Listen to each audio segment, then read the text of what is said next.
Opa, tudo bem? Pois é, eu fiquei bastante tempo fora, mas agora estou de volta. Tive alguma coisa pessoal que tinha que resolver, tudo, mas a princípio agora estou de volta e vou continuar. Eu vi que teve algumas pessoas que pediram para eu continuar e eu realmente achei que tem gente que está querendo, então eu vou voltar mesmo, que não me custa muito, eu não estou pagando para fazer isso, só me custa um pouquinho de tempo, mas nada de tão difícil. Então eu decidi, eu gosto muito de resolver provas e gosto de ensinar, então acho que vale a pena tentar continuar. Eu vou continuar de onde eu parei, então na prova, nas mídias Azul Escola Naval, a questão 14. A questão 14 vai aparecer para vocês aí. Essa questão aí é uma das mais difíceis da prova. Questão de R3. Bem molhada e vamos começar então. Tá, ok. Como é que é essa questão? Ele te dá alguns pontos que são A, B, C, D e X, ok? E ele te dá uma função que é f de x igual a x ao cubo menos 1 sobre x menos 4. Aí o que acontece? Ele diz que o ponto x é tal que x é igual a mais um valor m vezes o vetor AB sobre 3 menos AC mais AD sobre 2. E ele fala que os pontos A, B, C e D formam um tetraedro no R3. Isso aqui está tudo no R3. O que quer dizer isso? Quer dizer que os A, B, C e D não são coplanares, ou seja, os pontos A, B e C e D não estão no mesmo plano. Isso é importante, porque se estivesse no mesmo plano seria outro problema. O fato dele ser um problema em R2, a gente poderia dizer, porque todos os pontos são no mesmo plano. Mas ele diz o contrário, diz que A, B e C e D formam um tetraedro, ou seja, eles não são coplanares, eles não são no mesmo plano, e eles formam uma pirâmide, né? Um tetraedro é uma pirâmide de 4 lados, todos triangulares. Não é um tetraedro regular. Tem umas soluções que eu vi na internet que convencionam o tetraedro como sendo regular para resolver. Ele em nenhum momento fala isso, ele diz que é um tetraedro normal, pode ser qualquer lado. Tu pode usar isso, mas depois eu falo. E tem mais uma coisa. Ele diz que o ponto x, esse ponto aqui, que x ele pertence ao plano BCD. Ou seja, o plano formado pelos pontos B, C e D, x pertence a esse plano. Então a gente conclui o quê? Que x, B, C e D são coplanares. Eles sim são. Ok? Então esses pontos são coplanares. Ok. Então vamos para a resolução do problema. Como é que a gente vai tentar fazer para resolver? Sim, esqueci mais uma coisa. E o que ele pede no fim é f' de menos m. É isso que ele quer saber, né? É uma questão mais difícil dessa prova era essa. Porque tinha que pensar muito jeito de resolver. Tipo, como eu vou resolver? O que a gente vai fazer? A gente vai desenhar primeiro no plano um tetraedro normal. Ok? Um tetraedro dos pontos, né?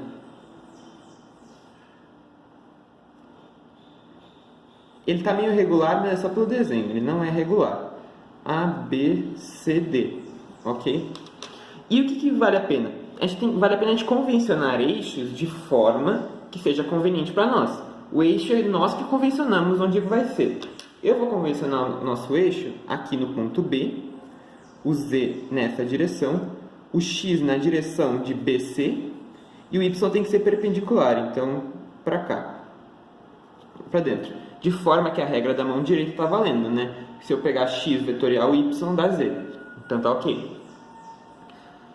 X vetorial y, z, né? Então, o que a gente vai fazer? Nós vamos dar nome aos pontos. ponto B claramente está na coordenada 0, 0, 0, né? Como o ponto B e o ponto C e o ponto D estão no mesmo plano, nesse plano x, y, o ponto C e o ponto D, as coordenadas de Z são 0. As coordenadas de x e de y são variadas. Ó. No caso do C, é um xc e o y é 0.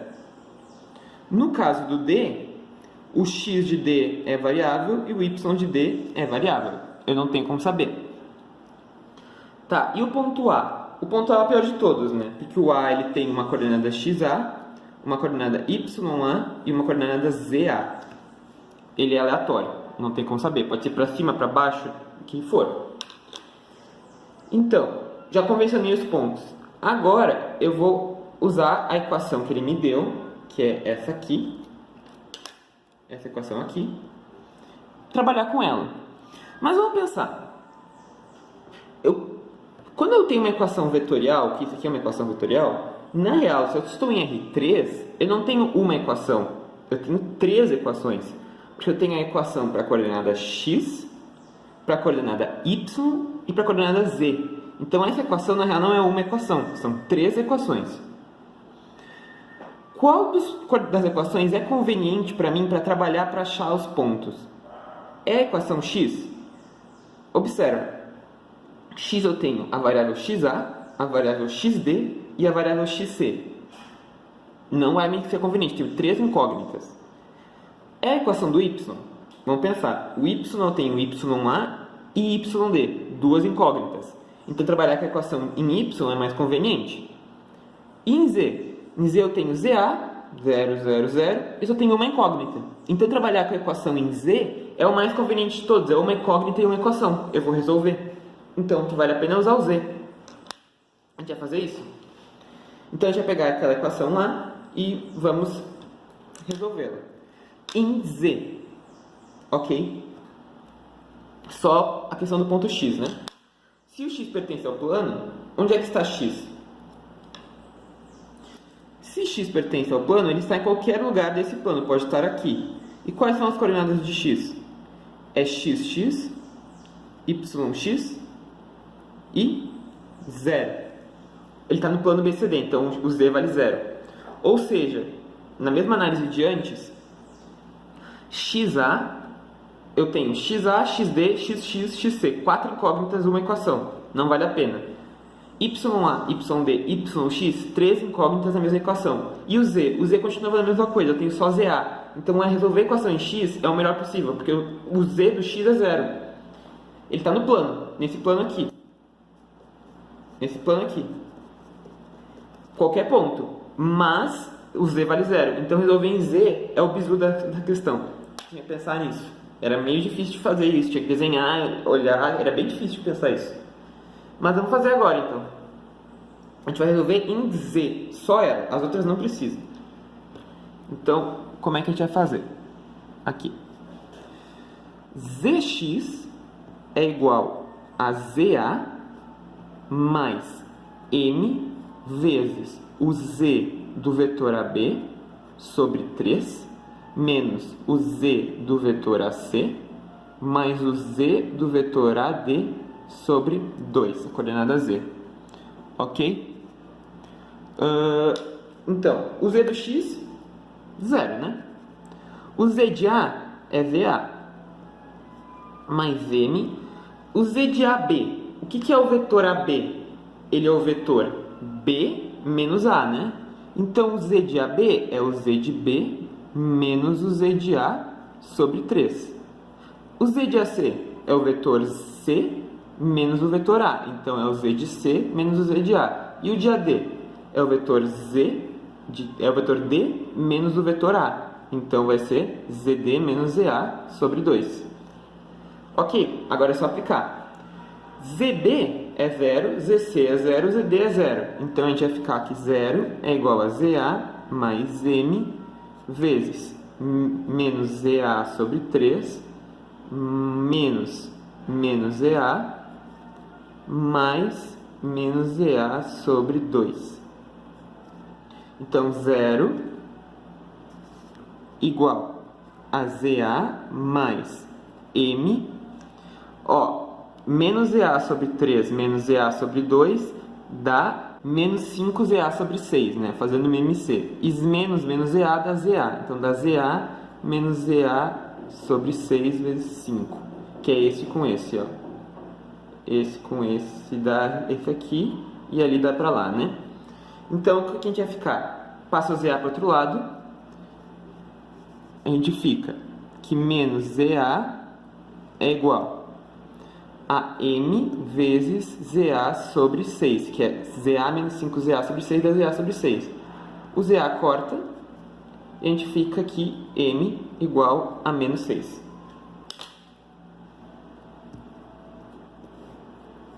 Ok, primeira parte da questão resolvida. Essa é a primeira parte que tinha que fazer.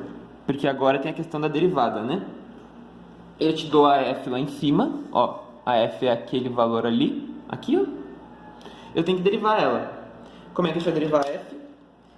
Dá pra fazer ou regra do produto, tu pega, ou tu faz a regra do produto fazendo 1 sobre x menos 4 um valor e o x ao cubo menos 1 como outro, faz a regra do produto. Ou faz a regra do quociente, que eu vou fazer porque eu já tenho ela bitolada, vou usar ela de cor. É um bizu de bitolar essa regra para fazer a prova da escola naval, que vai aparecer. Então, vamos lá. F' de x, quanto é que vale? Pela regra do quociente, o de baixo ao quadrado, x menos 4 ao quadrado, aí tu bota ele para cima normal, x menos 4, e deriva o próximo. X ao cubo menos 1, derivada é 3x quadrado, menos, agora o de cima normal, vezes a derivada de baixo, que a derivada de x menos 4 é 1. O que eu quero? Eu quero a f' de menos m. Só que m é menos 6, tá? Então a f' de menos m é a f' de 6. Quanto é que vai dar isso? Aplicando aqui em cima. 6 menos 4, 2, vezes 3, vezes 36, né? X ao quadrado, 6 ao quadrado. Menos 6 ao cubo é 216, menos 1, 215. Dividido, 6 menos 4 é 2, ao quadrado é 4. Então aqui vai ficar 2 vezes 3 é 36, é 6 vezes 36, o que dá 216, menos 215, 1 sobre 4, 1 quarto. Com isso a gente marca a alternativa C. Ok? Essa é a questão 14. Só um comentário que eu disse que ia falar depois. Eu vi alguma solução, acho que foi na do Elite, não tenho certeza, em que eles consideraram esse tetraedro como regular. Ou seja, o que seria o tetraedro regular? Todos os lados valem a mesma coisa. Eles fazem essa solução igual. Só que o que eles fazem? Eles fazem o tetraedro ser regular de maneira que cada lado vale 2A. Eles botam os eixos bem convencionados que nem a gente aqui. Então o que acontece? Ele faz que o ponto C ele é 2A, 0, 0.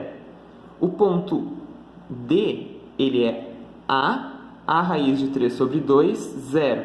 E o ponto A, como é um tetraedro regular, se vocês forem olhar, o ponto X vai ser a metade, ele está na metade do eixo X.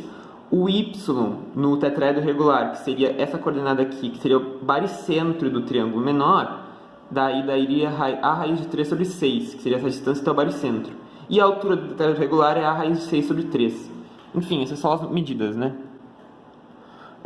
O que acontece? Eles usam esse daqui e fazem esse algebrismo igual aqui. Só que em nenhum momento o problema diz que o tetraedro é regular. Isso seria um caso específico. Funciona. Se funciona para qualquer tetraedro, tem que funcionar para o tetraedro regular, né? Óbvio. Mas o problema em si, a solução não está correta. Se fosse uma questão discursiva, perderia ponto. Porque tu fez um caso específico quando era o caso geral. A solução geral é essa. É aplicar o coordenada Z apenas de um Z qualquer, que é ZA. O tetraedro não está definido. Se ele é regular, irregular, o que seja. Ele é só um tetraedro. O que tu sabe é que não é coplanar. Então tá, essa seria então a solução. Fiz os comentários que eu queria. Solução da questão 14 da prova azul da Escola Naval. Espero que tenham gostado. Essa é a minha volta. Espero que agora eu consiga manter esse ritmo, um ritmo bom para postar as questões e fazer a prova, porque eu gosto muito. Valeu aí o apoio, qualquer coisa, manda uma mensagem nos comentários.